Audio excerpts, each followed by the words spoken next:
माशअल्लाह ला हौला वला कुव्वता इल्ला बिल्लाहिल अलील अज़ीम। औज़ु बिल्लाहि मिनश शैतानिर रजीम। बिस्मिल्लाहिर रहमानिर रहीम। अल्हम्दुलिल्लाहि रब्बिल आलमीन। अस्सलातु वस्सलामु अला रसूलिहिल करीम व मौलाना मौलाए सक़लैन जद्दिल हसन अल हुसैन बिल क़ासिमिल मुहम्मद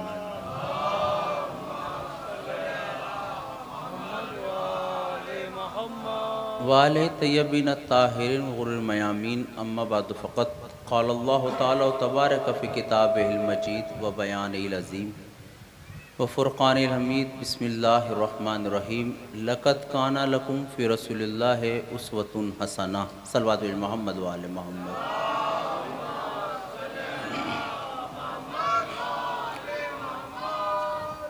उलमाए ज़बीर एहतराम, अरबाब अज़ा, और जहाँ तक ये आवाज़ जा रही है, ये मजालिस इन्हदामे जन्नतुल बक़ी के उन्वान से रखी गई हैं। जन्नतुल बक़ी एक ऐसा कब्रिस्तान है जो इस्लाम का एक अज़ीम कब्रिस्तान है। रोज़े रसूल मदीने मुनव्वरा में जो लोग हज करने गए हैं, अल्लाह उनके हज को कबूल फ़रमाए। जो उम्रे की सआदत से मुशर्रफ़ हो चुके हैं, परवरदिगार उनको कबूल फ़रमाए। और जो मुतमन्नी हैं, जल्द से जल्द उस अज़ीम बारगाह का दीदार उनको नसीब हो इंशाअल्लाह। एक बड़े अजीब सा लगता है कि जब आप मदीने मुनव्वरा में पहुँचे और बचपन से हमने जब आंखें खोली हैं, या तो नबी नबी सुना है या अली अली सुना है, और अली अली भी बाद में सुना, पहले नबी नबी सुना, और बग़ैर नबी के ना अली दिखे ना अली के बग़ैर नबी दिखे। और इन दोनों का रिश्ता आपस में अगर आप रिश्तों की बात करें तो नबूवत, इमामत वो एक इल्मी बहस है जिनके लिए उलमा बैठे हैं। मैं उलमा वाली बहस में तो जा नहीं सकता हूँ, एक तालिब इल्म हूँ। मैं दूसरे रिश्ते की अगर बात करूँ, एक दोस्ती का रिश्ता जो आजकल हमारे माशरे का सबसे करंट टॉपिक्स हर सोसाइटी में रहा है, दोस्ती। और दोस्ती भी ऐसी कि जिस दोस्त ने एक दोस्त के कहने के बाद कभी ये नहीं पूछा कि इसके बाद होगा क्या, जो कह दिया वो कह दिया। अब ये अलग बात है कि उस वक्त की दोस्ती इस्लामी दायरे में दोस्ती थी, और आज जो हमारे माशरे में दोस्ती है वहाँ पर सब कुछ है मगर इस्लाम नहीं है। जो दोस्ती की हम बात करें, क्योंकि हमें जन्नतुल बक़ी की वजाहत करनी है, तो जन्नतुल बक़ी को वाज़े करने के लिए हम दोस्त को नजफ़ साहब अगर समझ जाएं तो बात बहुत हद तक क्लियर हो जाएगी। क्योंकि दोस्त को सिद्दीक भी कह देते हैं, फ्रेंड भी कह देते हैं, और रफ़ीक भी कह देते हैं, मित्र भी कह देते हैं, और इसी से झगड़े शुरू हो जाते हैं सारे आने के बाद। जितनी भी बिरादरी स्कूल से लेकर कारोबार तक, कारोबार से लेकर रिश्तेदारी तक, रिश्तेदारी से लेकर दुश्मनी तक, उसका कहीं ना कहीं दारोमदार दोस्ती पे आके टिकता है कि ये मेरा दोस्त है। और अब हमारे इस माशरे में दोस्ती रिश्तेदारी से बढ़ गई है और हमेशा से बढ़ी हुई है, और दोस्ती की अहमियत भी है। दोस्ती से कभी ख़िलाफ़ करना भी नहीं चाहिए। हमारे दोस्त बैठे हैं इधर भी, लेकिन ये बिल्कुल इसी तरह है कि जैसे मुसलमानों का दावा कि हम सबसे अच्छे हैं मगर दलीलें नहीं हैं, ऐसे ही सोसाइटी में दोस्ती का दावा सबके पास है कि हम फ़लाँ के दोस्त हैं, मगर इस्लाम के अकॉर्डिंग अगर देखेंगे तो शायद हम किसी के दोस्त नहीं हैं। क्योंकि हमारे माशरे में अज़ादार भाई मेरे उस्ताद भी हैं, बड़े भाई भी हैं, शाह मोहम्मद बैठे मेरी इस्लाह फरमाएंगे, और ये बातें रिकॉर्ड हो रही हैं पूरी मजलिस में। जो 40 से 45 मिनट गुफ्तगू हो, कोई भी एतराज़ आपका है तो सवाल करना आपका शरीफ फरीज़ा बनता है, मगर उसका मतलब ये नहीं है कि आप अभी मजलिस में खड़े होकर कहने के इमरान साहब ये कहाँ से पढ़ रहे हैं आप। लेकिन मजलिस के बाद सवाल करना आप पर बिल्कुल वाजिब है, क्योंकि ये मजलिस इमाम हुसैन अलैहिस्सलाम जिसके लिए पैसा, वक्त, सरमाया सब खर्च होता है, ये मजलिस नहीं है, दर्सगाह है। और हम सब का दावा ये है कि हम वाहिद कौम शाह मोहम्मद साहब ऐसी दुनिया में हैं जिसके पास एक दर्सगाह मौजूद है। मेरे कुछ सवालात हैं जो इस्लाहन आपकी खिदमत में आया हूँ कि अपनी इस्लाह कर सकूँ, क्योंकि मैं भी एक स्कूल में पढ़ाता हूँ, मैंने दुनिया की कोई दरसगाह ऐसी नहीं देखी जहाँ का सिलेबस मुय्यन ना हो, और दुनिया की कोई दरसगाह ऐसी नहीं देखी जहाँ टाइम टेबल ना हो, दुनिया की कोई दरसगाह ऐसी नहीं देखी जहाँ टीचर से सवाल करने पर बुलाने वाला या प्रिंसिपल नाराज हो जाता हो। एक तरफ हमारा दावा यह है कि मजलिस इमाम हुसैन अलैहिस्सलाम हमारी दरसगाह है, वहीं इस दरसगाह में पढ़ाने वाला या दरसगाह में मौलविम को बुलाने वाला अगर बैठी अवाम अपने मौलविम से सवाल कर ले तो नाराज हो जाती है, और फिर ये कहती है कि आपने सवाल क्यों कर लिया, और ये भूल जाती है कि ये मौलवी जिसकी शबी बन के बैठा है उसी का दावा मिंबर पर सोलूनी का है। जो मौलवी इस मिंबर पर आकर जिसकी जगह बैठा है, भाई हमारा झगड़ा यही तो है, हमारा झगड़ा इस मिंबर पर इल्म को लाने का है, रिश्तेदारी को लाने का नहीं है। काश बात आप तक पहुंच जाए तो मैं आप तक पहुंचा सकूं। भाई मैंने एक गंगेरू में एक स्कूल बना, स्कूल मैंने बड़ी कुर्बानी से बनाया है, मेरे भाइयों ने बनाया है, मेरे दोस्तों ने बनाया है, मेरे रिश्तेदारों ने बनाया है, मगर उस स्कूल बनाने में इतनी मेहनत करी कि औलाद को पढ़ाना भूल गया। इस स्कूल बनाने में इतनी मेहनत करी कि भतीजों को पढ़ाना भूल गया। अब रिश्तेदारी अपनी जगह, मगर ये जो प्रिंसिपल का ओहदा है, ये जो टीचर का ओहदा है, जो मौलविम का ओहदा है, आप रिश्तेदारी पे चपरासी तो बेटे को बना सकते हो। कहा जुमला आप तक पहुंचा, रिश्तेदारी पे चपरासी तो बना सकते हो, लेकिन उस्ताद की जगह पर उस्ताद ही बैठेगा। अब जब उस्ताद को बिठाओगे तो नस्ल नहीं देखोगे, खानदान नहीं देखोगे। हाँ, अगर खानदान औलाद में क्वालिटी पैदा हो जाए तो सुभान अल्लाह, ये हकीकत है या नहीं। तो हमारा मसला है कि हम जाकिर से सवाल नहीं करते हैं, और बड़ी प्यारी जवाब देते हैं नजफ साहब कि देखिए हम जाकिर का एहतराम करते हैं, हम जाकिर का। अब मजलिस के बाद अभी नमाज भी होनी है, और नमाज हम मुसाफिर हैं, हमारी कसर होनी है, और ये अवाम जाकिर का बड़ा एहतराम करती है। हम हर जगह पढ़ते हैं बात, तो आपके यहाँ भी इस्लाम पढ़ लें, क्योंकि आज तो इतने सारे मेरी इस्लाह करने वाले हैं, गलत होगी तो आइंदा कहीं नहीं पढ़ेंगे। तो जैसी नमाज होने लगी, उस मजमे के बीच में जो कहता था हम जाकिर और मौलवी का बड़ा एहतराम करते हैं, असर की कितनी रकत नमाज थी? 4 रकत, हम दूसरी पे नमाज तमाम करने लगे, तीसरी पर। अब जितने पीछे पढ़ने वाले थे उन्होंने दूसरी पे समझा शायद मुसाफिर हैं, मगर तीसरी पे जब सलाम फेरने लगे तो पीछे से लुकमा देने लगे।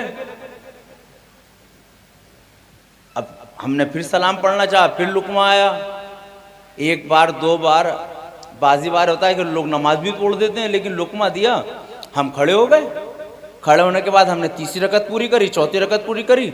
अब आप पूरा मजमा मुझे बताएं, क्या कभी ऐसा हुआ है कि आपने पेश नमाज को लुकमा दिया हो और नमाज तमाम करने के बाद पेश नमाज ने मुड़ के कहा में किसने टोका था मुझे? फर्श अज़ा पे बैठे हैं, शहजादी बैठी हैं यहाँ पर, शहजादी बैठी हैं यहाँ पर, और जन्नतुल बकी के निज़ाम की मजलिस करबला में कर रहे हैं आप। कभी हुआ कि मौलवी ने एतराज़ किया हो? कभी हुआ बुलाने वाली अंजुमन ने कहा हो कि आपने मेरे बुलाए हुए मौलवी को टोक दिया? नहीं टोका ना। क्यों? क्योंकि आपको पता है कि जोहर की 4 रकत है। करबला से यही तो सबक मिला है कि ना गलत करेंगे ना करने देंगे। कहा जुमला आप तक पहुंच जाए, दीन का यही तो मैसेज मिला है। कुर्बानियों के बाद गलत बात बर्दाश्त नहीं होगी। आपने टोका, मैंने जैसे ही आपने टोका मैंने फौरन कहा आपको एहतराम नहीं है जाकिर मौलवी का? क्योंकि हमारे पास तो 2 चीजें, बड़ा अहम मसला बयान कर रहा हूं आपके दरमियान, हमारे पास तो 2 चीजें हैं। एक चीज जो हमारे पास है वो है मिंबर, एक चीज जो हमारे पास है वो है मेहराब, और दोनों पे लाने के लिए मौलवी के लिए शराइत मौजूद थे। काश जुमला आप तक पहुंच जाए तो दुआओं से नवाज दीजिएगा। मिंबर पर लाने के लिए भी शराइत थे, मुसल्ले तक पहुंचाने के भी शराइत थे। ये हमारी रिश्तेदारियां हैं जो मिंबर से तो शराइत खत्म हो गए मगर मुसल्ले तक महफूज हैं। आप दाद दें या ना दें, दाद दें ना भी दें तो चलेगा, लेकिन जब आप मुसल्ले पर लाते हैं तो तलाश करते हैं कितना पढ़ा लिखा है, किरत कैसी है, किस मदरसे का पढ़ा है, इजाजा है या नहीं। यानी जब ताल्लुक मिंबहराब से सिर्फ बिरादरी का हो तो शंजरा खंगाल लिया जाए, लेकिन जब ताल्लुक मिंबर का हो जहां से कोई खतीब आकर कौम को रिप्रेजेंट कर रहा हो तो ना इल्म देखा जाए, ना शजरा देखा जाए, ना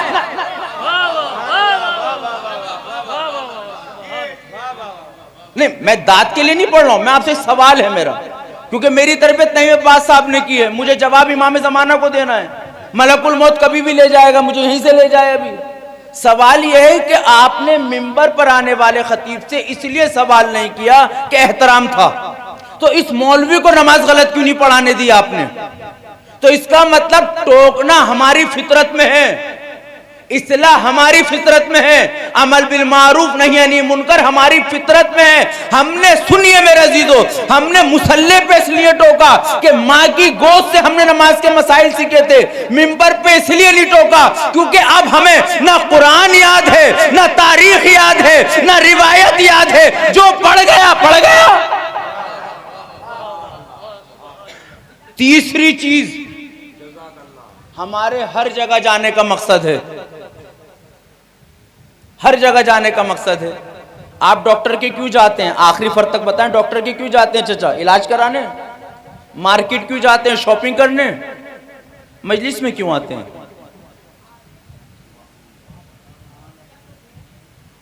मजलिस में क्यों आते हैं? सवाब लेने। अली का जिक्र किसी जगह का मोहताज तो नहीं, अहले बैत का जिक्र किसी जगह का तो मोहताज नहीं। अहले बैत का जिक्र तो घर में बैठ के भी करोगे सवाब मिल जाएगा। फिर आप कहोगे मौलाना तबरुक लेने जाते हैं,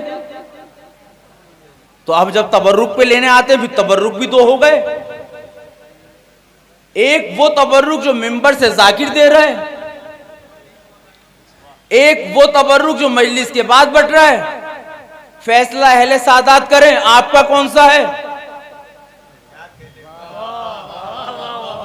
फैसला आप करें, आपका तबर्रुक कौन सा है? मिंबर वाला हमारा है या मजलिस के बाद बटने वाला हमारा है? अगर मिंबर वाला तो है ही हमारा, बाद वाला मिल जाए तो सर आंखों पे लगा के लो, क्योंकि हुसैन से मंसूब है। हम तो उस कपड़े का भी एहतराम करते हैं जो कुरान से मंसूब हो जाए।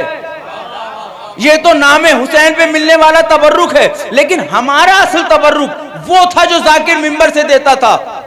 मगर हमारी बदकिस्मती, हमारी दोस्ती, हमारे ताल्लुकात, हमने उस तबर्रुक पे तो चर्चा की, किस हलवाई पे बने, किस नानवाई के बने, किस क्वालिटी का बने, कैसा गोश्त आए, कैसा चावल आए, मगर इस मिंबर के मिलने वाले तबर्रुक पे कभी बहस नहीं की कि किस क्वालिटी का हो, कैसा आलिम हो, कैसी जरूरत हो, किन चीजों को पढ़ा जाए। और वो तबर्रुक जो रखा गया था, सलाम करो अपने बुजुर्गों को जिन्होंने मजलिस के बाद तबर्रुक रखा, इमाम हुसैन के उस जुमले पे अमल करते हुए कि याद रखो फर्जंदे बतूल हूं, फर्जंदे अली हूं, मैं इमाम हूं, मगर मेरी हक बातें भी तुम्हारे दिलों तक नहीं पहुंचेंगी क्योंकि तुम्हारे शिकम हराम ग़िज़ा से पुर हैं। तवज्जो सुनिएगा मेरे अज़ीज़ों, क्योंकि तुम्हारे शिकम हराम ग़िज़ा से पुर है। बस हुसैन गरीब की जबान से जुमला निकला, उलमा ने पकड़ लिया कि जब तक पेट में हराम रहेगा ना दीन समझ में आएगा ना हुसैन समझ में आएगा। अल्लाह अकबर, अल्लाह अकबर। कहा जब ये समझ में ना आएगा तो दीन पहुंचाएं कैसे? कहा मजलिसों के बाद तबर्रुक रखो। अब मजलिसों में दो तबर्रुक होंगे, एक वो जो मिंबर से मिले, एक वो जो मिंबर के बाद बटे। कहा जब गैर कौम आए तो बाद वाला तबर्रुक देना, वो तबर्रुक खाकर खून में बदलेगा, मिंबर का तबर्रुक ये कौम खाकर अखलाक में बदलेगी, किरदार में बदलेगी। रहम दिल। अजीब जुमला है अरबाब साहब। सलवा दीजिए मिलूं के मोहम्मद वाले मोहम्मद।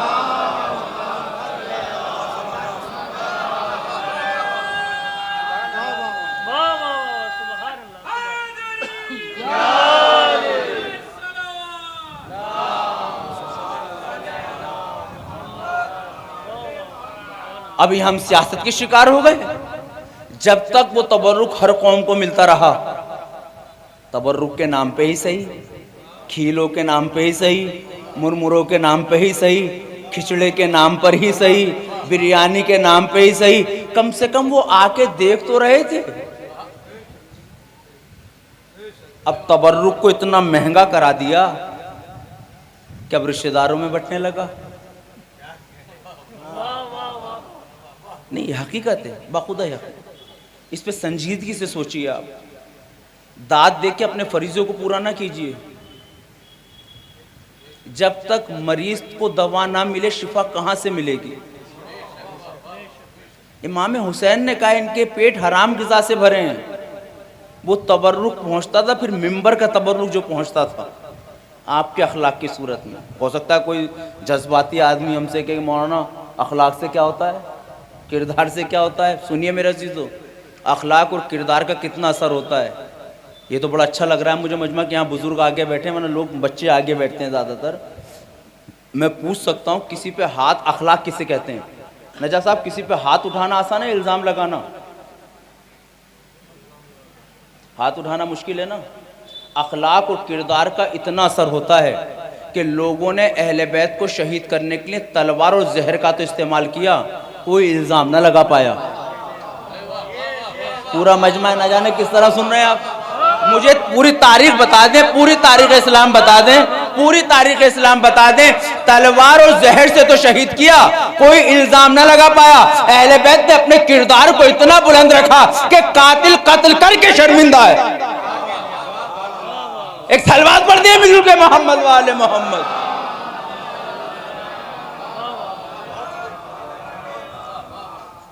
अब ये तबर्रुक मिलना था दूसरी कौमों को, हमने तबर्रुक अपनों में बांटना शुरू कर दिया, फिर अपनों में भी देखना शुरू कर दिया।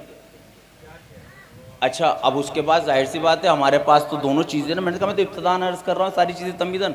हमारे पास मस्जिद भी थी, हमने इमाम बारगाह और बना दिया। ये जो इमाम बारगाह में इतने पैसे करबला में लगाए हैं, ये उलमा तशरीफ़ फरमाए, क्या ये मजलिसें मस्जिदों में नहीं हो सकती? देखिए बात पूरी लीजिएगा, आधी ना लीजिएगा।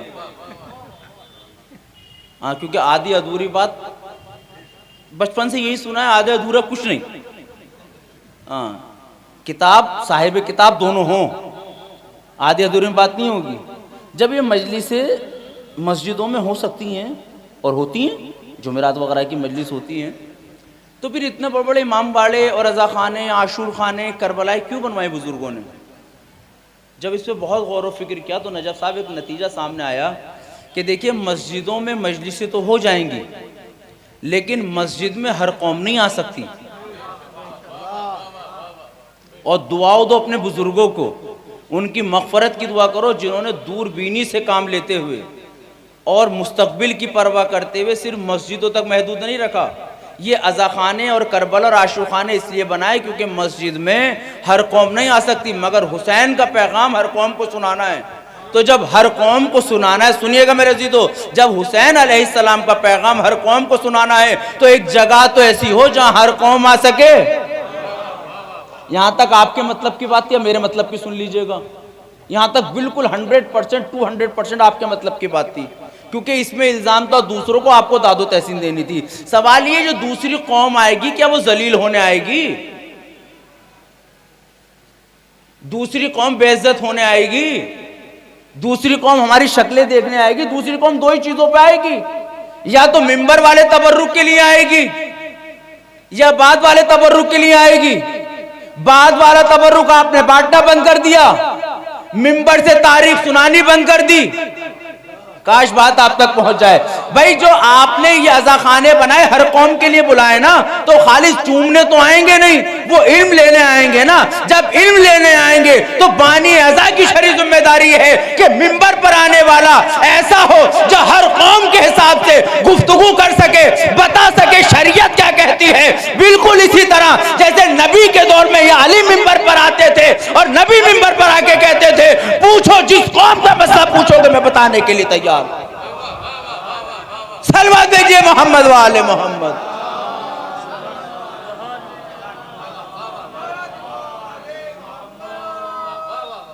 अब हम न तबर्रुक बांट रहे हैं न मिंबर से बयान दे पा रहे हैं। बयान तो जब दे जब हमें खुद पता हो। अब 10 मजलिसें होती हैं हमारे यहाँ मुहर्रम में, 10 के 10 जाकिर एक ही टॉपिक को पढ़ के जाते हैं। सही है। हम पूछना चाहते हैं, अब उस पर फिर क्योंकि उलमा बैठे तो आज मेरा सीना चौड़ा मैं पढ़ सकता हूँ फिर उस पर ठप्पा लगाते हैं कि ये तबलीगी है, ये मलंग है। जो नाम शरीयत में नहीं है वो नाम है, ये फजाइली है। बड़ी संजीदगी से लीजिए कैसे बारीकी से काटा जा रहा है आपको। हजरत अली अलैहिस्सलाम की कितनी जिंदगी है? 63 साल। हजरत अली अलैहिस्सलाम की जिंदगी में कौन सा हिस्सा है जिस पे शियों को अमल करना है और कौन सा हिस्सा है जिस पे अमल नहीं करना? आप बांट सकते हैं भाई। चारदा मासूमीन अलैहिस्सलाम की जिंदगी ले लें आप, उसमें से आप निकाल सकते हैं कि हमें इस पे अमल करना है, इस पे अमल नहीं करना? नहीं ना, पूरी जिंदगी है ना अमल के लिए। देखिए जवाब दें, अगर बात में दाद नहीं चाह रहा हूं, जवाब चाह रहा हूं। पूरी जिंदगी हमारे लिए है ना, तो क्या अमीरुल मोमिन अलैहिस्सलाम की जिंदगी में सिर्फ जंगें हैं? क्या अमीरुल अलैहिस्सलाम की जिंदगी में इबादत इलाही नहीं है, सखावत नहीं है, यतीम परवरी नहीं है, रिश्तों का पास नहीं है, पड़ोसियों के हुकूक नहीं है? आप बताएं, बेवाओं का सहारा नहीं है, मोहल्ले का समाज सुधार नहीं है? अहले बैत अलैहिस्सलाम की जिंदगी में क्या मुसल्ला इलाही तिलावत कुरान नहीं है? अहले बैत अलैहिस्सलाम की जिंदगी में अदल इंसाफ नहीं है? अगर ये तमाम टॉपिक अहले बैत की जिंदगी में है तो फिर हमें बताएगा कौन? मदरसे हम जाते नहीं है, मिंबर पर जाकिर बता नहीं रहा है। जब अखलाक मिंबर से नहीं होगा, किरदार मिंबर से नहीं होगा, मेहमान नवाजी मिंबर से नहीं होगी, रिश्तेदारी के मसाइल मिंबर से नहीं होंगे, शादी के मसाइल मिंबर से नहीं होंगे, मिरास के मसाइल मिंबर से नहीं होंगे, पर्दे के मसाइल मिंबर से नहीं होंगे, गरीबों की हमदर्दी मिंबर से नहीं होगी, तो इस कौम में फिर हमदर्द कहां से पैदा होंगे? शुजा कहां से पैदा होंगे? अखलाक वाले कहां से पैदा होंगे? और नौजवानों याद रखो, ये कहना छोड़ दो कि ये काम अहले बैत का था, वो तो अली थे, वो तो मीसम थे, वो तो अबूजर थे। अगर मीसम और अबूजर पे एतराज करते हो तो आयतुल्लाह ज़गज़गी किसी इमाम के दौर में नहीं है, वक्त का है, मगर कुरान पढ़ी नहीं है, समझी है। नहजुल बलागा घर में नहीं रखी, पढ़ी है। सलवा दीजिए मोहम्मद वाले मोहम्मद।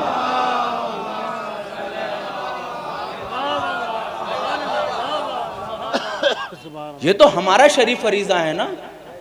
जब एक बच्चे को मसाइल नहीं पता, वो क्या अमल करेगा? आप उसे बताओ पड़ोसी के हुकूक क्या हैं, फिर सवाल करेंगे कि मदीने में रहने वालों ने अहले बैत के साथ क्या किया। उसे बताओ यतीमों की परवरिश कैसे की जाती है, फिर बताएंगे अली ने यतीमों की परवरिश कैसे की। उसे बताओ एक फैमिली लाइफ किस तरह की सेटिस्फाई होती है। पढ़ना बहुत आसान है, कह देना भाई अहले बैत ऐसे ही अहले बैत है, हमें पता है क्या अहले बैत के बारे में। जरा जरा सी बातों पे तलाक लेने पहुंचने वाले लोगों, बेटियों को छुड़ा के घर बिठाने वाले लोगों, दूसरे की बेटियों पे इल्जाम लगाने वाले, आपको मालूम है कि कितना हसास मसला है इस माशरे में। ये उलमा बैठे, मैं कसम खुदा की कभी नहीं पढ़ूंगा अगर ये गलत बात है। मैं इस्लाह चाह रहा हूँ, ये मेरे भाई बैठे, मेरे उस्ताद बैठे, मैं इस्लाह ये बात पढ़ रहा हूँ कि एक खानवादी जिंदगी कैसे होती है, किस कदर अंडरस्टैंडिंग है। वो फातिमा के जिसकी माँ के खजानों की चाबी 70 ऊंटों पे आती हूँ। लोग कहते हैं दौलत आती तो बिगड़ जाती है, नहीं। अगर दौलत औलाद को बिगड़ने का सबब होता तो खतीजा पे दौलत कम न थी। हाँ ये देखो, दौलत हलाल की है हराम की। और अगर आप कहते हो कि गुर्बत में लोग बिगड़ जाते हैं, तो आप देखो अली के घर में क्या है। और कोई नौजवान ये भी ना सोचे कि अहले बैत गरीब थे। मैं माजरतन अर्ज कर रहा हूँ समी साहब, कोई रिवायत ये नहीं कहती कि अहले बैत अलैहिस्सलाम के घर में खजाने थे, लेकिन वहीं कोई खतीब, कोई रिवायत, कोई किताब अज़दार भाई ये भी नहीं कहती कि कभी इस दर पे कोई मांगने आया और खाली गया हो। सवाल ये कि जब इनके पास कुछ था नहीं तो फकीर को कैसे दे देते थे और खाली बैठते नहीं थे। हजरत अली की जिंदगी का एक खाली लम्हा दिखा दें आप, तो जब तारीख पढ़ेंगे तो जवाब यही मिलेगा कि आमिरुल मोमिनीन के पास बहुत था मगर अपनों के लिए, और अली के अपने शिया नहीं थे सिर्फ। सुन लीजिए, अली का हर वो शख्स अपना था जो अल्लाह का बंदा है। हमने अपनी कंजूसी पर इस्लाम की मोहर लगा ली कि गैर कौम का हम मदद नहीं करेंगे। क्या नबी के दर से कोई खाली गया है कभी? क्या सब शिया थे, सब मुसलमान थे? अली के दर से कोई खाली गया? अरे जो कातिल को शरबत पिला रहा है, भाई रहमदिली के माना में नहीं ले रहा हूं मैं आपसे, जिसने जाहिरी हुकूमत छीनी हो उसको मसाइल हल कर रहा है। आज हम सगे भाई की मदद करने को तैयार नहीं, पड़ोसी की मदद करने को तैयार नहीं है। फिर उसके बाद दावा, अल्लाह ने तो बराबर प्लेटफॉर्म दिए हैं, नमाज के जमात में हमें प्लेटफॉर्म दिया, मजलिसों में लाके हुसैन ने प्लेटफॉर्म दिया, आज़ादारी की मातम की सफ़े बना के आज़ादारी ने हमें प्लेटफॉर्म दिया, साथ रहने का, साथ चलने का, इत्तेहाद से चलने का, दूसरी कौमों को दावत देने का। अब उसके बाद देखिए फैमिली लाइफ कितनी डिस्टर्ब हो रही है। अली खाली नहीं थे कभी। शहादत रसूल के बाद लोग अली को सलाम नहीं करते, ये बात किसने बताई जनाब फातिमा को?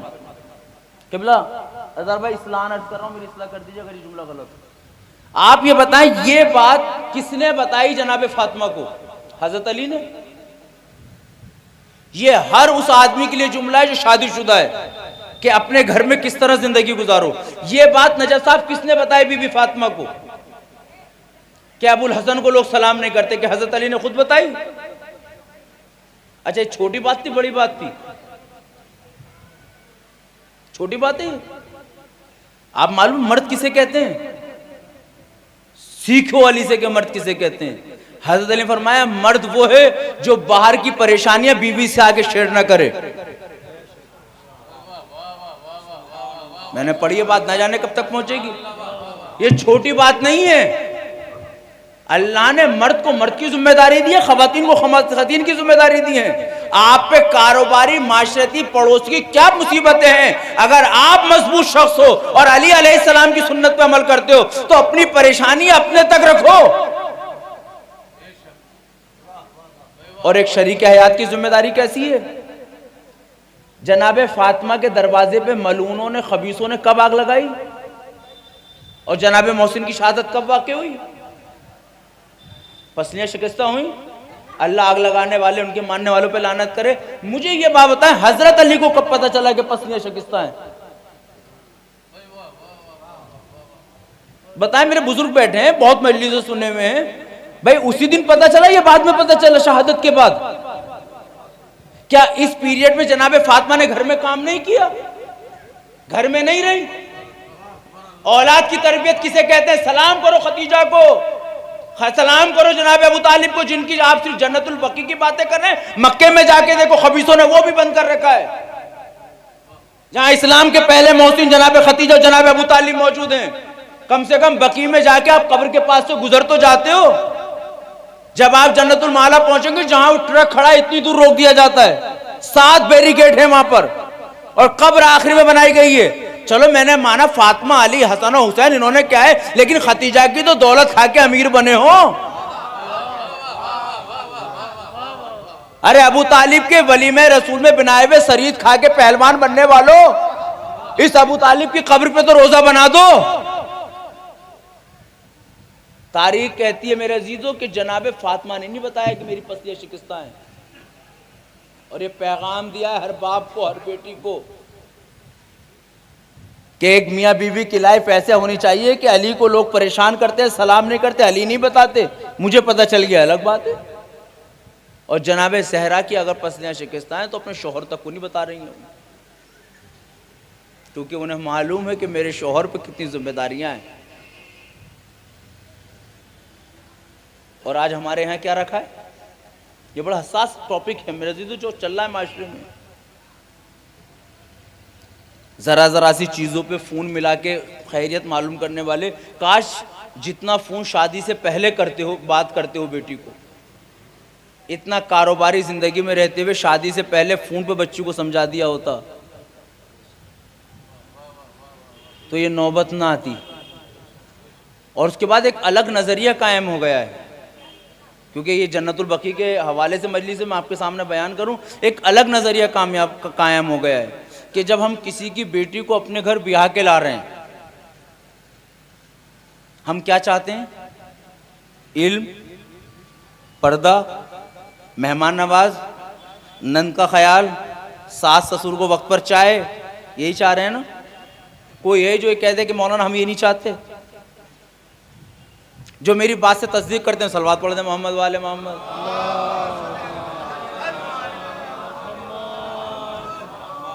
भाई प्रैक्टिकल बात करें थोड़ी देर। भाई जो हम बेटी ब्याह के ला रहे हैं उससे यही तमन्ना है ना कि मेरे बेटे की जो दुल्हन बनकर आए, किसी भी मजहब की हो, किसी भी मजहब में चले जाए, सबसे बात करें आप तो बराबर केस देखते होंगे कि जो बेटी हमारे घर में बहू की सूरत में आए वो मुझको भी चाय दे, मेरे शौहर को भी चाय दे, मेरे बेटे का भी ख्याल रखे, मेरी बेटियों का भी ख्याल रखे, यही है ना। और जब बेटी ब्याह के कहीं जा रही है,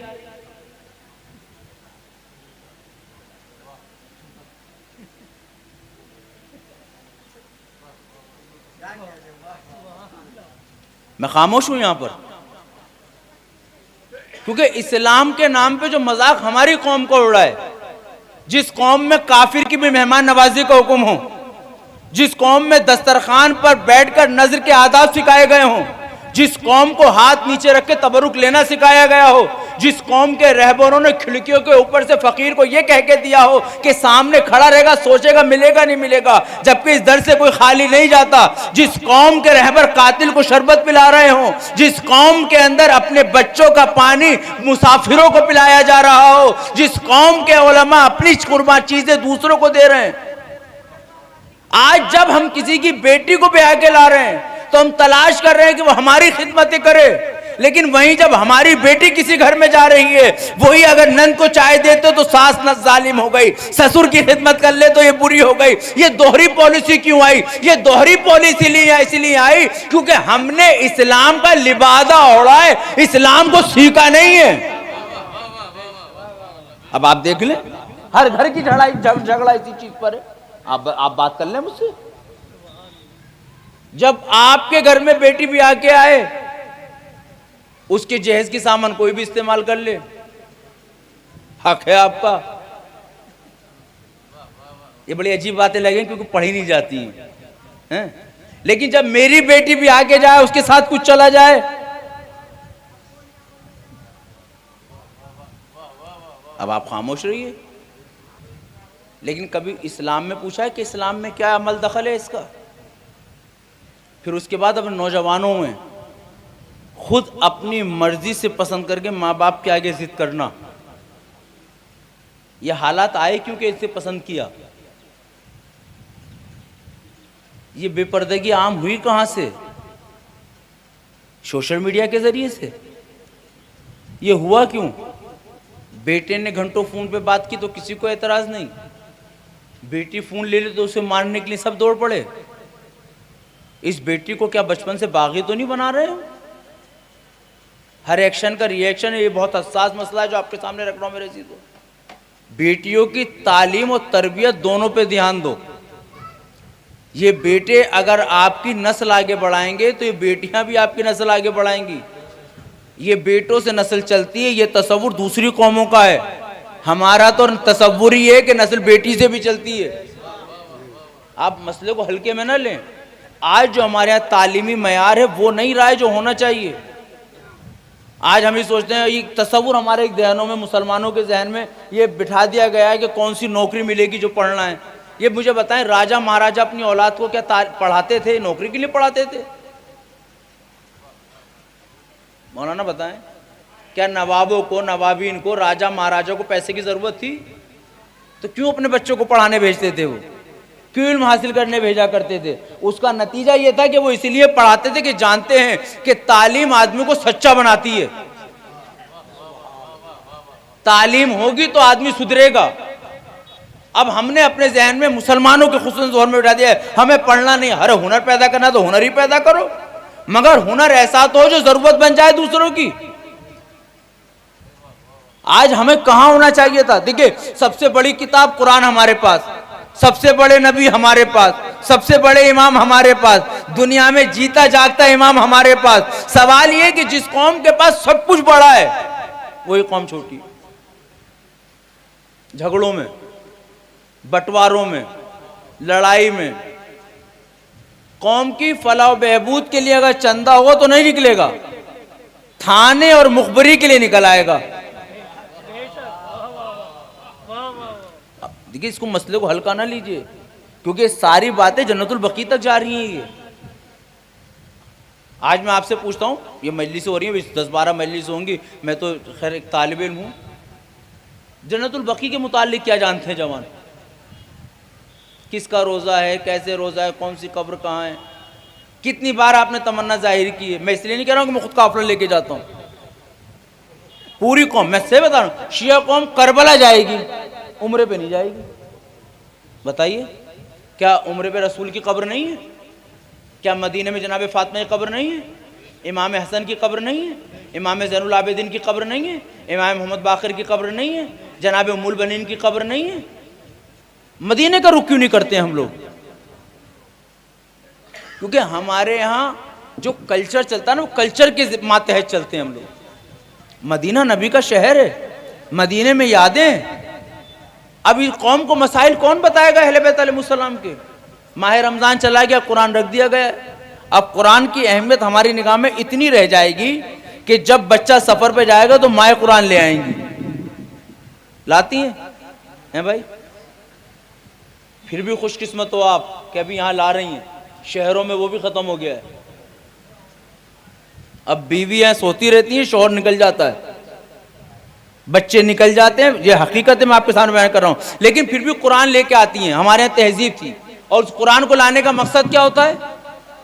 कुरान को लाने का नजब साहब सिर्फ मकसद होता है कि कुरान को चूम के नीचे से निकले, और जैसे उस कुरान को चूम के नीचे से निकलते हैं हमारा सफ़र आसान हो जाता है। रज़ा साहब, होता है आसान? ये उलमा बैठे हैं, मुझे बताएं कोई रिवायत है, कोई हदीस, कोई वाकया? लेकिन अमल हमारे बुजुर्गों का इतना अच्छा है कि इससे कुरान याद रहता है। कुरान को चूम के निकले, सफर आसान हो गया। जो कुरान के नीचे से निकल रहा है मौलाना, वो भी मुतमईन है अल्हम्दुलिल्लाह कि मेरा सफर आसान है। अब कुरान मुस्कुरा के कहता है, बरखुरदार मिर्जा इमरान साहब, जरा इनको बताओ, मेरी अजमत, मेरी हैसियत बताओ कि मुझे सिर्फ चूम के निकले थे, मुझे सिर्फ छू के निकले हो, मैंने अपनी ताकत का तुम्हें भरपूर एहसास करा दिया, चूम के निकले, दिल्ली से गंगेरू तक का सफर आसान कर दिया। अब इससे ज्यादा अपनी ताकत क्या बताऊं तुम्हें? मियां, जब चूम के निकले हो तो गंगेरू से दिल्ली तक का सफर आसान कर दिया। काश मेरी आयतों को पढ़कर, समझकर अपनी जिंदगी में ढाल लिया होता तो कारोबारी सफर भी आसान करता, रिश्तों का सफर भी आसान करता चला जाता। एक सलवात पढ़ दे बिजुल के मोहम्मद वाले मोहम्मद।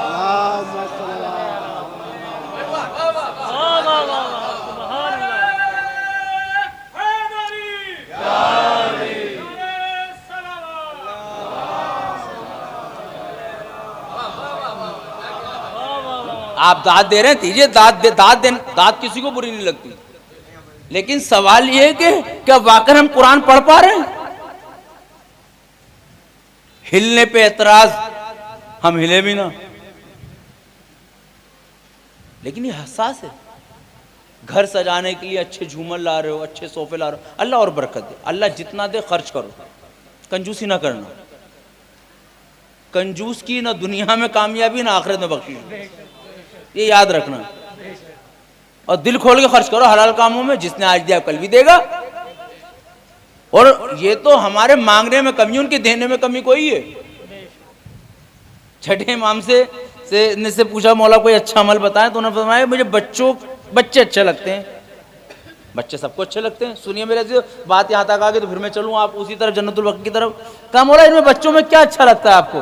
कहा इनकी बहुत सी सिफतें जो मुझे अच्छी लगती हैं। आवाज आ रही है ना पीछे तक? हाँ, मुझे बच्चों की कुछ सिफतें अच्छी लगती है। कहा मौला कौन सी? कहा पहली सिफत तो इनकी अच्छी लगती है, ये लड़के भूल जाते हैं।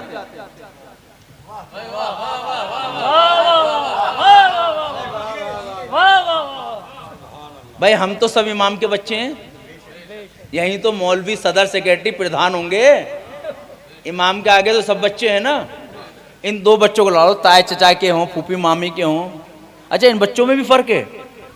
खाला के बच्चों से लड़ाई हो जाए तो माँ को बुरा नहीं लगता। यानी ननिहाली रिश्तों में लड़ाई हो जाए, कोई नहीं, वक्त पर खाना मिलेगा, हालात सही रहेंगे। लेकिन ददियाली रिश्तों में लड़ाई हो जाए बस,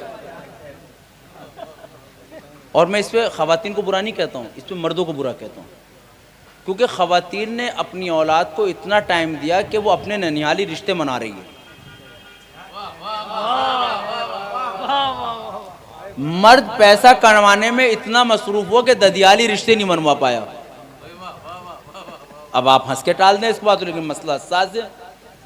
अब ये बच्चे लड़ते हैं तो कितनी देर लड़ते हैं? मेरे बच्चे भी, कल भी लड़ाई हुई, ईद का दिन होती है लड़ाई, खिलौने पो गई, गए दिल्ली, पापा इलाना, मैंने ले आओ, लाए वापस में, टूट गए खिलौने। खिलौने होते हैं टूटने के लिए, दुनियावी चीजें तो टूटने के लिए है ना। खिलौना आया टूट गया, एक दूसरे को तमाचा मारा, थोड़ी देर बाद देखा फिर एक साथ बैठ के आइसक्रीम खा रहे हैं। हम फिर भाई बैठ के मुस्कुराए थे, यार अभी लड़ रहे थे अभी मुस्कुरा रहे हैं। तो फौरन इमाम की बात है कि बच्चे अच्छे लगते हैं, लड़के भूल जाते हैं। अब जो भी इमाम को अपना बड़ा समझता हो और अपने को इमाम का बच्चा समझता हो, काश बात आप तक पहुंच जाए, काश बात आप तक पहुंच जाए। इमाम से पूछा कि मौला कुछ और बताएं।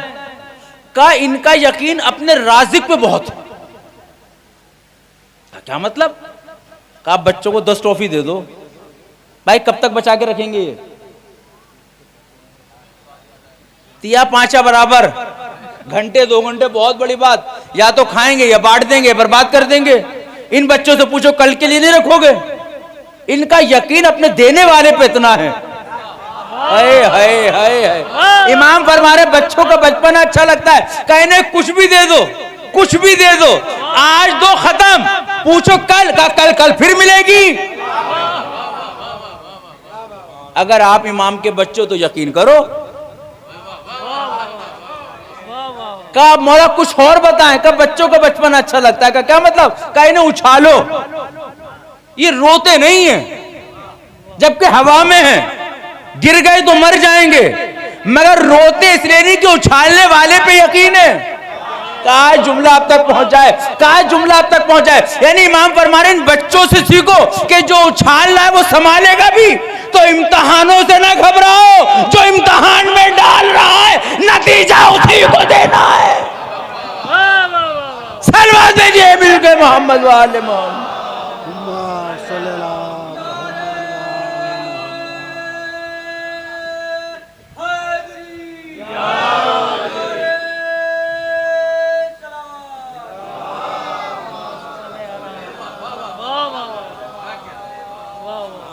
मगर हमारे यह चीज नहीं है।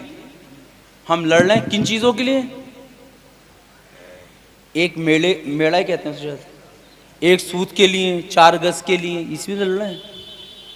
वो बचपन की मोहब्बत, वो माँ के पेट में साथ रहना, भाई का हाथ पकड़ के चलना। वैसे हम बड़े हैं, वैसे हम छोटे हैं। जहां पर्सनल मसला आ जाए वहां पर आ जाती है अना, और जहां शरीयत में कोई बिगाड़ कर रहा हो वहां आती बिरादरी। बहुत अहम मसला है ये भी। जहां कोई मेरी जाती जमीन छीने ना तो सगे भाई से लड़ जाऊंगा, लेकिन वहीं कोई दीन में फिसाद कर रहा हो तो खामोश रह जाऊंगा, क्योंकि अब है बिरादरी का मसला। अरे बिरादरी भाई से तो बनी है, बिरादर से। जो बिरादर का ना हो बिरादरी का क्या होगा? जुमला आप तक पहुंच जाए। जो बिरादर ही का ना हुआ वो बिरादरी का कहां से होगा? इख्तलाफात को दूर कीजिए, पुरानी बातों को भूल जाओ। जहां करबलाए मौला आपको बहुत सारे पैगामात देती है, उस करबला का एक अहम पैगाम है पुरानी बातों को भूलकर गले लगाना। नहीं आ रहा मेरी बात पे यकीन? मैं दलील दे दूं। मैं तो प्रैक्टिकल पढ़ने का आदी हूं, मैं तारीख आदमी नहीं हूं। हुर कौन है? रास्ता रोका, मजबूर किया।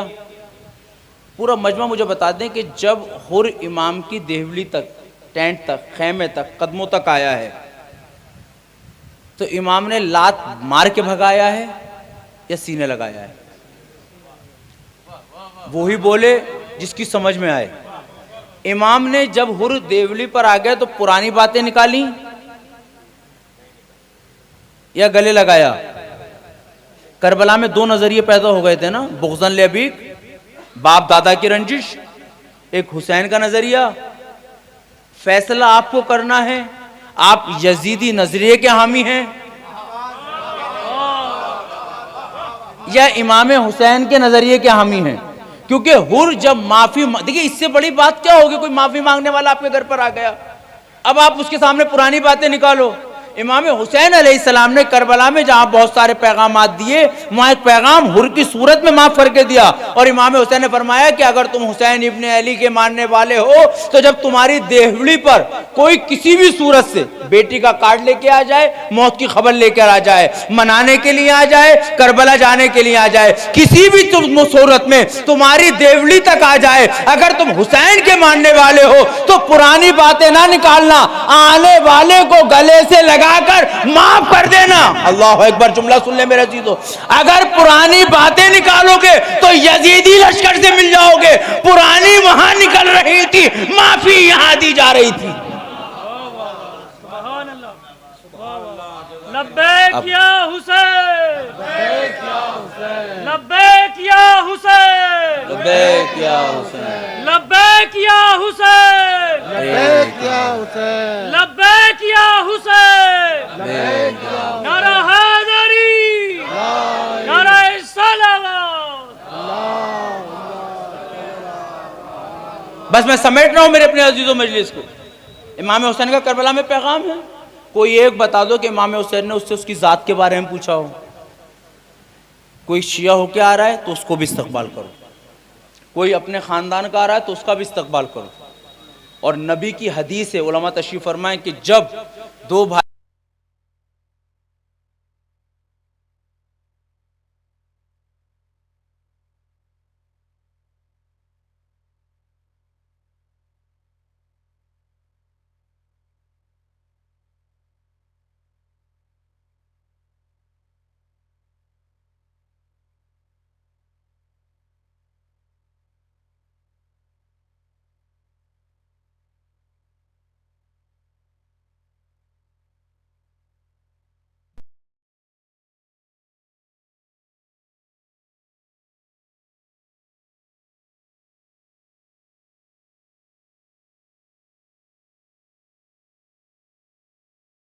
कहानी आपको नसीब हो, क्या बीतती है माँ बाप के दिल पर?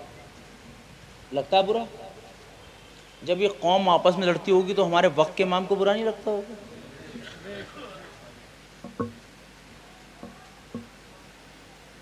जिस इमाम के सदके में जी रहे हैं उस इमाम की तो बात ही नहीं कर रहे हैं कोई। उस इमाम की तो, माफ़ कीजिएगा मैं बहुत प्रैक्टिकल पढ़ने का आदी हूँ, हाथ जोड़ के माफ़ी मांग रहा हूँ आपसे मैं, उस इमाम के मुतालिक तो बात ही नहीं कर रहे हैं।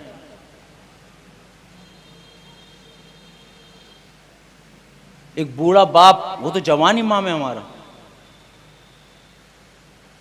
वो तो कादिर है हर चीज़ पर।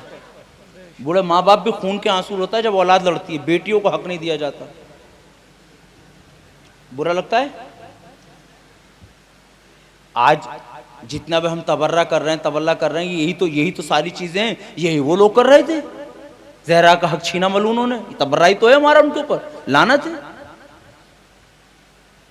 और हम बेटी की मिरास ना दें, अब आप खामोश। हमारे यहाँ से देखिए, मैं फिर एक बात कह दूं, कोई ये ना समझे कि मेरे लिए पढ़ा गया है। मैं आया 4-5 साल बाद हूँ यहाँ पर, मैं बीच में आया था पुरसा देने के लिए अब्बा जी का। कोई ये ना समझे, देखिए एक जगह हम मजलिस पढ़ रहे थे, उन्होंने कहा मौलाना आज तो पूरी मजलिस मुझ पर पढ़ दी। मैं क्या यार, मुझे अब तक तो पता नहीं था, अब पता हो गया तुम ऐसे हो। ये तो बातें क्योंकि रिकॉर्ड हो रही है, बहुत दूर तक जाएंगे। और आप कोई एक आदमी नहीं हो, आप पूरा ख़ानदान हो, पूरा कबीला हो, ये बातें बहुत दूर तक जाएंगी। और हमारा तो पैगामी गदीर है, हम छुप के बात कोई करते हैं? हम तो मैदानों में बात करते हैं, खुल के बात करते हैं और कहते हैं आओ आप भी खुल के बात करो। हमारे उलमा, हमारे महर रहबर, हमारे मराजों के किरदार में धब्बे कोई हैं? ये इलेक्शन से नहीं आए, ये सिलेक्शन से आए। ये मुंतखब हो गए, इलेक्शन वाले कोई के धब्बा हो इनके उसके ऊपर, ये किसी चीज में। हम तो कहते हैं किसी भी मैदान में आ जाओ, मैदान में आओगे तो तलवार जुल्फकार दिखाएंगे, मिंबर पर आओगे तो कुरान दिखाएंगे। अखलाक में आओगे तो किरदार दिखाएंगे। आओ तो सही किसी एक मैदान में तो आके टेको। और ये भी ना सोचिएगा, सुन लीजिए मेरे अजीजों, कि अली अलैहिस्सलाम इनके हमदर्द थे, इन्हें छोड़ दिया ना बक दिया। अली की तलवार किसी को छोड़ती नहीं थी। अली की तलवार ने कभी किसी को बख्शा नहीं है। हाँ, अली अलैहिस्सलाम की तलवार की खासियत यह थी कि तलवार खाली गर्दनों पे नहीं चलती थी, नस्लों में खंगालती थी, कोई मोमिन है या नहीं। और किसी मलून को हमदर्दी में नहीं छोड़ा। अली ने अगर उनको उस वक्त मार दिया होता तो जमल में बहन के मुकाबले भाई ना था। है मेरे औरंगाबाद, अली की तलवार ऐसे नहीं थी कि छोड़ दिया। अगर अली की तलवार सिफ्फीन में चल गई होती तो दरबारे यजीद में बेटा बाप के मुकाबले आके ना कहता कि बाबा हक इनका है। सलवा देखिए मोहम्मद वाले मोहम्मद।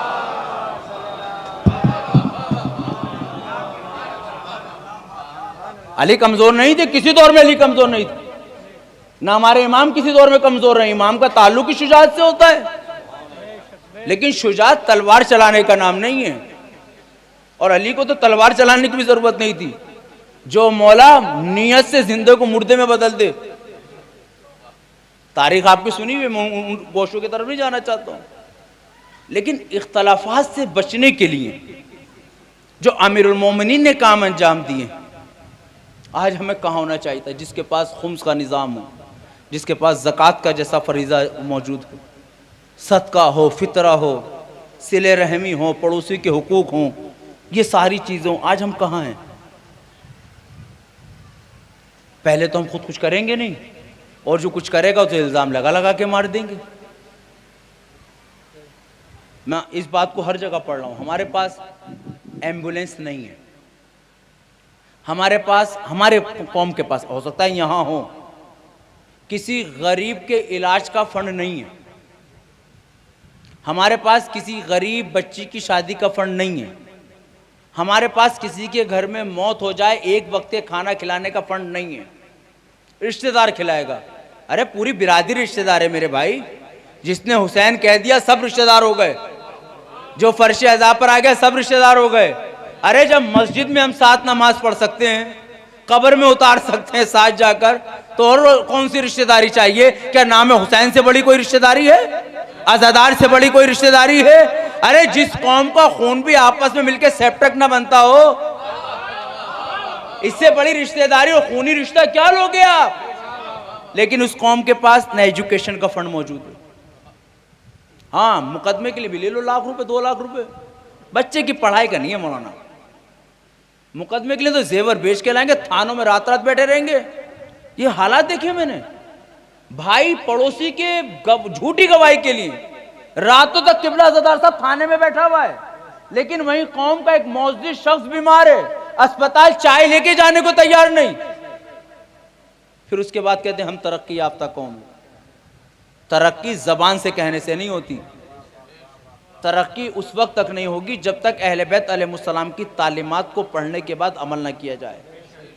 मैं किसी मुल्क की हिमायत में नहीं बोलता हूँ। तरक्की अगर देखनी है तो उन मुल्कों को देखो जिन मुल्कों पे 45 साल से पाबंदियां लगा रखी हैं, और वो अपनी तकरीर में फिर भी जुमला कहते हैं हम शैतान बुजुर्ग अमेरिका का शुक्रिया अदा करते हैं जिसने पाबंदियां लगा लगा के हमें चलना सिखा दिया। तरक्कियां तो आदमी को उठाती हैं। आप पे एक पाबंदी लगे, दूसरे राह से निकल आओ।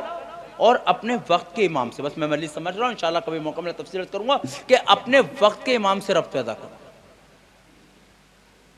और वक्त के इमाम से रब्त कैसे पैदा हो पाएगा? 10 मिनट तो बात करो उनसे।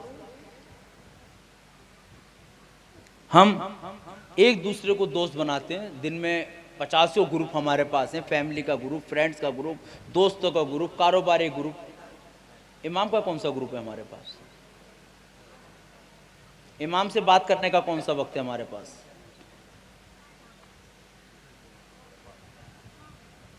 समी साहब ने सुबह भी कॉल की, सुबह मैं घर से नहीं निकला, फोन आ गया, मौलाना निकले नहीं निकले। यानी इन्हें मुझे बुलाना था, वादा भी ले रहे हैं, इंतज़ाम भी कर रहे हैं, गाड़ी भी भेज रहे हैं, सब कर रहे हैं ना भैया। ये पूरी कौम इमाम को बुलाना चाह रही है, इंतज़ाम क्या है?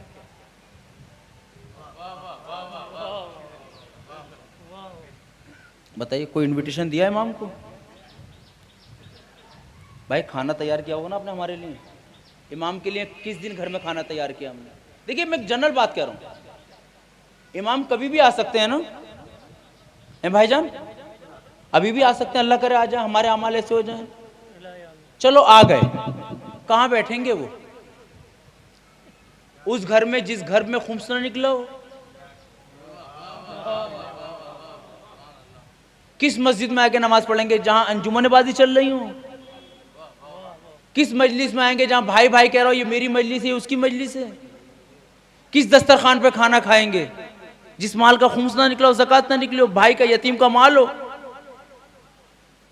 कौन सा बच्चा हमारा ऐसा है जो भाई मौलवी के आगे भी पानी पेश करते हैं तो ढूंढते हैं घर में कौन सा सलीके का बच्चा है।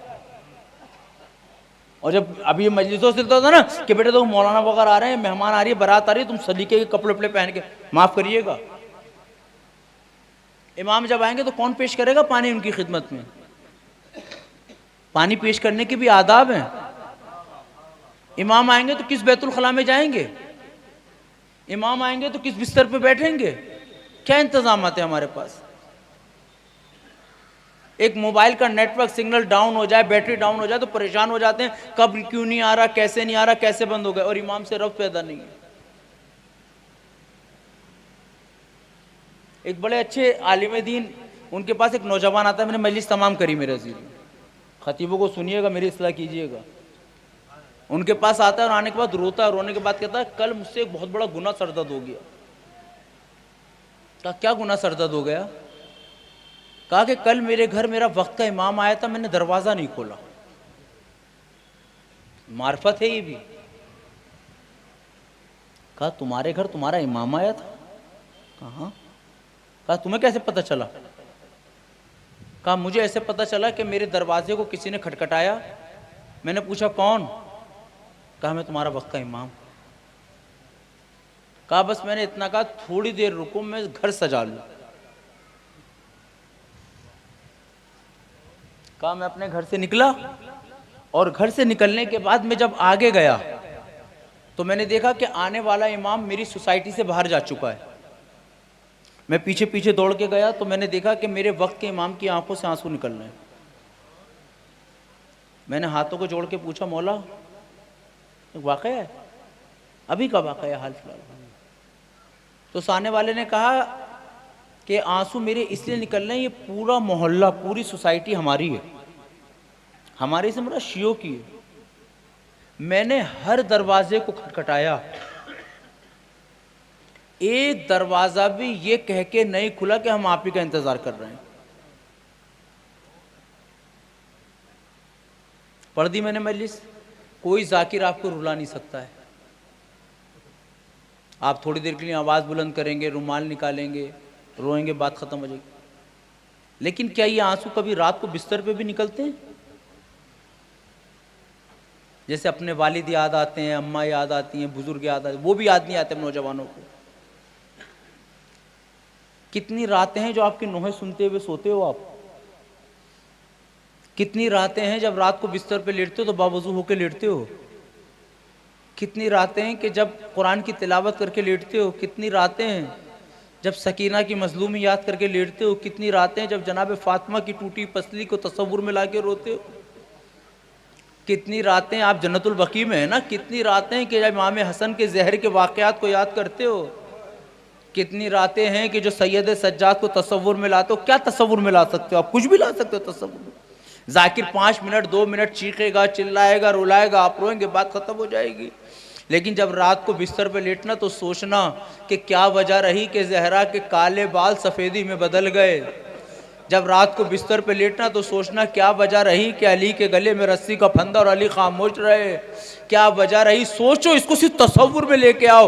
पढ़ना बहुत आसान है, जिसके बीतती है ना वो जाने। हमारी धूप में अगर चेहरा जल जाए तो सुलझ जाते हैं, रोने लगते हैं। ज़रा तसव्वुर में लेके आओ एक लकड़ी का दरवाज़ा, जो मजबूत दरवाज़ा है जिसमें कीलें लगी हुई हैं, उस पर आग जमा की जाती है, लकड़ियाँ लगाई जाती हैं, आग जलाई गई, उस जले हुए दरवाजे को ला लाश से तोड़ा गया। लाश से तोड़े जाने के बाद उस दरवाजे की कीलें हैं जो शिकम में जनाब फातिमा ज़हरा में पेवस्त हो रही हैं, मोहसिन की शहादत वाक़ हो रही हैं। क्या मैं मसाइब और सुनाऊं आपको? नहीं, मेरा जी तसव्वुर लेके आओ। कितना मुश्किल रहा होगा वो आलम तसव्वुर के बीवी को गुस्ल दे रहे हैं अली और चीख मार के कहते हैं या रसूल अल्लाह, मैं अमानत की हिफाजत नहीं कर पाया। कौन से मसाइब का तसव्वुर आपको दूं? जरा तसव्वुर में तो लेके आओ। माँ का जनाजा है, बेटी सराहने मौजूद है, हसन करीम मौजूद हैं, मगर हुसैन छोटा बेटा हाथों को बांधे खड़े हुए दूर से एक जुमला कहता है, बाबा अम्मा बुलाती थी तो बेटा जाता था। है ना? तसव्वुर तो लेके आइए, तसव्वुर करते जाएंगे, रोते जाएंगे। बाबा अम्मा बुलाती थी तो बेटा जाता है। एक अजब तसव्वुर है। इधर बंदे कफन टूटते हैं, हाथों का नमूदार होना, मेरे लाल मेरी गोद में आ, और जाते जाते बेटा शायद जुमला कह रहा हो, अम्मा आज बुलाने पे हम आए हैं, अम्मा जब करबला में हम गिर रहे हों तो आप आ जाइएगा। ये तसव्वुर लेके आए। कभी बिस्तर पे अगर इस तसव्वुर पे भी नींद ना आए तो उस तसव्वुर को लेकर आए कि क्या वजह रही कि जन्नतुल बकी में सोने वाली फातिमा के लिए 40 कब्रें फातिमा की बनाई गई। कौन जालिम मलून खबीस थे जो कब्र खोदना चाहते थे? तसव्वुर में लेके तो आओ। अली ने यको तन्हा कैसे कब्र में उतारा होगा? हाँ, रिवायत ये कहती है कि जब कब्र में उतारते हैं, उतारते उतारते रुक जाते हैं और एक जुमला कहते हैं, ए फातिमा मेरी शिकायत रसूल से न करना। या रसूल अल्लाह, मैं अमानत की हिफाजत न कर पाया। मैं और क्या आपको तसव्वुर दिलाऊं कि ये आवाजें बुलंद हो जाएं, इन आंखों से आंसू आ जाएं? क्या वो दर्द कम ना था जब भाई जहर में गलता हो चुका है और कलेजे के 72 टुकड़े पैदा हो चुके हैं? इन 72 टुकड़ों के मरहूम को कफन में सजाया गया। घर से जनाजा निकलता है नाना के पहलू में जाने के लिए, मगर नाना के पहलू में रोजा कब्र ना जा सका, बल्कि जनाजे पे इतने तीर आए कि वो कफन जो सफेद था अरे लाल में बदल गया। मैं कैसे आपसे कहूँ, नहीं पढ़ा जाता। अल्लाह आपको मदीने की ज़ियारत से मुशर्रफ करे। रोज़े रसूल पे दफन तो ना हुआ, माँ के पहलू में आ गया। मैं कहूँगा ए बीबी फातिमा, तेरी पसली शिकस्ता, बेटा तेरे बराबर में, तेरे बेटे के जनाजे में तीर, तेरा बेटा बराबर में। अब सैयद सज्जाद बचता है जिसके लिए खुद इमाम ज़माना ने फरमाया, मेरा सलाम उस बीमार के ऊपर जिसके हाथों का गोश्त अरे हथकड़ियाँ खा गए। ए फातिमा, अरे तुझे कितना प्यार है अपनी इन औलाद से। अगर हसन के जनाजे पे तीर थे तो अपने दामन में समा लिया। अरे सैयद सज्जाद कैदो बसंत की मुसीबतों से अरे निढाल था, अरे उसको भी अपने पहलू में ले आए। जन्नतुल बकी, फातिमा की बेसाया कब्र, हसन की बेसाया कब्र, मेरे इमाम सज्जाद की बेसाया कब्र। इन्ना लिल्लाहि व इन्ना इलैहि राजिऊन। अल्लाहुम्मा इग़फिर लिल मुमिनीन वल मुमिनात वल मुस्लिमीन वल मुस्लिमात अल अहयाइ मिनल अम्वात ताब बैनहुम बिन खैरात इन्नका मुजीबुद दावत इन्नका अला कुल्लि शैइन क़दीर। परवरदिगार तुझे वास्ता मोहम्मद वाला हमारी इस इबादत को कबूल फरमा। माबूद अगर तूने हमारी इस इबादत को कबूल फरमाए तो ज़राए फराम फरमा कि जल्द से जल्द जन्नतुल बकी की तामीर हो सके। फ़िलिस्तीन के मज़लूमों की हिमायत फरमा, हूती व हिज़्बुल्लाह को ताकत इनायत फरमा। मराजाए करम उलमाए कलाम का साया हमारे सर पे कायम दायम रख। हम सबको इत्तेहाद से रहने की तौफ़ीक़ इनायत फरमा। हम सबको तालीमात रसूल पर चलने की तौफ़ीक़ इनायत फरमा। जो भी दामे दिरमे सुक़ने अज़ाए हुसैन में हिस्सा लेते हैं इनकी जान माइज़ व ताबरू की हिफाजत फरमा। जो हज ज़ारात के मुशाक़ मुझसे मुशर्रफ़ फरमा। बीमारों को शिफ़ाए कामिल आजला इनायत फरमा। मुझे भी हक़ बयान से काम लेने की तौफ़ीक़ इनायत फरमा। इमाम की ज़रूर में ताजीर फरमा। वो मुजाहिदीन जो बैतुल मुक़द्दस और मज़ारात मुक़द्दसा की हिफाजत फरमा रहे हैं, माबूद उनकी हिफाजत फरमा, माबूद उनकी हिफाजत फरमा। अमेरिका और इसराइल और दुश्मनान अहले बैत को जल्द से जल्द निस्व नाबूद फरमा। इमाम के ज़रूर में ताजीर फरमा। आप लोगों से मुअद्दबाना गुजारिश है कि एक बार सूरह अलहम और 3 बार सूरह कुल अल्लाह की तला फरमा कर नियाज़नी बेगम बिनते मज़र हसन, शमशाद हुसैन इब्न आदिल हुसैन, अनीस फातिमा बिनते आले हसन, इमाम अली इब्न शमशाद हुसैन और वो मुजाहिदीन जो अभी तक मज़ारात की हिफाजत में शहीद हुए हैं, सबके रुकू इरसाल फरमा दें।